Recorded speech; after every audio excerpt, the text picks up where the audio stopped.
In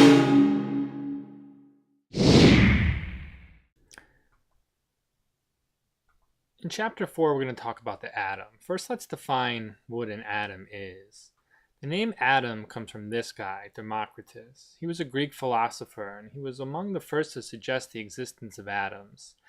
He was theorizing if you take a piece of chalk and break it in half, and then break that half in half, and that half in half, you could keep going to the point where you couldn't break it in half anymore. He came up with the word atomos. That's what he called the end result of his little thought experiment here. And the word atomos in Greek meant indivisible and indestructible, and that's what he thought an atom was, something that was so small you couldn't break it in half anymore. His ideas did agree later with scientific theory. However, he wasn't able to explain chemical behavior because what he did was not based on the scientific method. It was just philosophizing about this stuff. Let's fast forward all the way to 1766, where a bunch of other unnamed scientists come into play, and we learned a lot more things about atoms. But this guy, John Dalton, kind of synthesized them into 4 basic statements that we call Dalton's atomic theory. Statement number 1 says all atoms are composed of tiny indivisible particles called atoms. Number 2, atoms of the same element are identical, and atoms of any one element are different from those of any other element. Statement 3 says that atoms of different elements combine in simple whole number ratios to form chemical compounds. And Statement 4 says in chemical reactions, atoms are combined, separated, or rearranged, but never changed into atoms of another element. But was Dalton correct? Let's look at each of these statements and talk about if it still stands today. So statement number 1 says all atoms are composed of tiny indivisible particles called atoms. Well, turns out that atoms are divisible. You can break an atom apart and you get smaller subatomic particles like protons and neutrons and electrons out. And you can even get smaller than that inside of the nucleus. So this statement is half right. Let's look at number 2. Atoms of the same element are identical, and atoms of any one element are different from those of any other element. Well, it turns out that atoms of the same element aren't identical. There's these things called isotopes you're going to learn about later in the year. Atoms that have different masses due to different subatomic particles in the nucleus. So statement number 2 is also half right. Statement 3 says atoms of different elements combine in simple whole number ratios to form chemical compounds. And that statement is 100% correct. We'll be talking about the formation of chemical compounds and chemical reactions and how it's always a simple whole number ratio combination. And statement 4 says in chemical reactions, atoms are combined, separated, or rearranged, but never changed into atoms of another element. Well, that's the last statement there that makes this half right again. Turns out you can change atoms of one element into another with a nuclear reaction. We'll be learning about those later in the year as well. So this is also half right. So you can see a lot of the ideas about atoms has changed over time. And we still learn about Dalton because unlike Democritus, his idea was based on the scientific method. And there was research and studies to back these things up. It just turns out that over time through subsequent experiments that they found some reasons where these were not entirely correct. So next we have this video that I want you to watch. It's a TED-Ed video on just how small an atom is. It'll give you a sense of what an atom is, what's inside of it, and exactly how small it is. Let's take a look.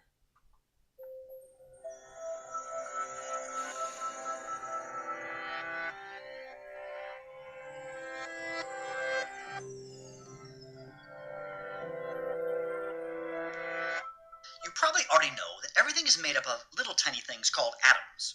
You might even know that each atom is made up of even smaller particles called protons, neutrons, and electrons. And you've probably heard that atoms are small. But I'll bet you haven't ever thought about how small atoms really are. Well, the answer is that they are really, really, really small. So you ask, just how small are atoms? Well, to understand this, let's ask this question. How many atoms are in a grapefruit? Well, let's assume that the grapefruit is made up of only nitrogen atoms, which isn't at all true, but there are nitrogen atoms in a grapefruit. Well, to help you visualize this, let's blow up each of the atoms to the size of a blueberry. And then how big would the grapefruit have to be? It would have to be the same size of, well, actually, the Earth. That's crazy. You mean to say that if I filled the Earth with blueberries, I would have the same number of nitrogen atoms as a grapefruit? That's right. So how big's the atom? Well, it's really small. And you know what? It gets even more crazy. Let's now look inside of each atom. That's the blueberry, right? What do you see there? In the center of the atom is something called the nucleus, which contains protons and neutrons. And on the outside, you'd see electrons. So how big is the nucleus? Well, if atoms are like blueberries in the Earth, how big would the nucleus be? You might remember the old pictures of the atom from your science class where you saw this tiny dot on the page with an arrow pointing to the nucleus. Well, those pictures, well, they're not drawn to scale, so they're kind of wrong. So how big is the nucleus? So if you popped open the blueberry and were searching for the nucleus, you know what? It would be invisible. It's too small to see. Okay, let's blow up the atom, the blueberry, to the size of a house. So imagine a ball that is as tall as a two-story house. Let's look for the nucleus in the center of the atom. And you know what?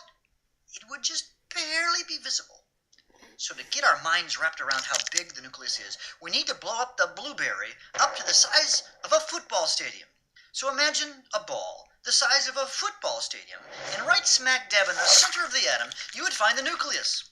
And you could see it. And it would be the size of a small marble.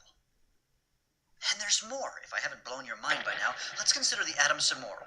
It contains protons, neutrons, and electrons. The protons and neutrons live inside of the nucleus and contain almost all of the mass of the atom. Way on the edge are the electrons. So if an atom is like a ball the size of a football stadium with the nucleus in the center and the electrons on the edge, what is in between the nucleus and the electrons? Surprisingly, the answer is empty space. That's right, empty. Between the nucleus and the electrons, there are vast regions of empty space.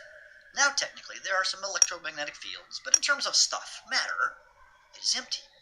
Remember, this vast region of empty space is inside the blueberry, which is inside the Earth, which really are the atoms in the grapefruit.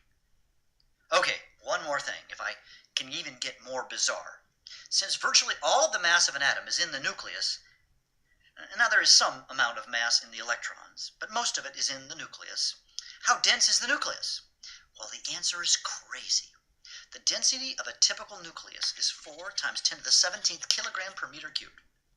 But that's hard to visualize. Okay, I'll put it in English units. 2.5 times 10 to the 16th pounds per cubic feet. Okay, that's still kind of hard to figure. Okay, here's what I want you to do. Make a box that is 1 foot by 1 foot by 1 foot. And let's go and grab all of the nuclei from a typical car. Now, cars on average weigh 2 tons. How many cars' nuclei would you have to put into the box to have your 1 foot box have the same density of a nucleus? Is it 1 car? 2? How about 100? Nope, nope, and nope. The answer is much bigger. It is 6.2 billion. That is almost equal to the number of people in the Earth. So if everyone on the Earth owned their own car, and they don't, and we put all of those cars into your box, that would be about the density of a nucleus.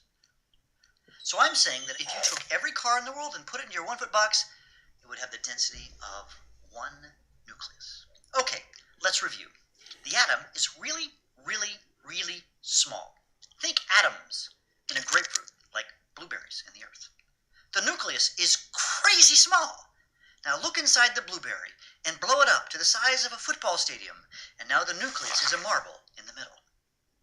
The atom is made up of vast regions of empty space. That's weird. The nucleus has a crazy high density. Think of putting all those cars in your 1 foot box. I think I'm tired.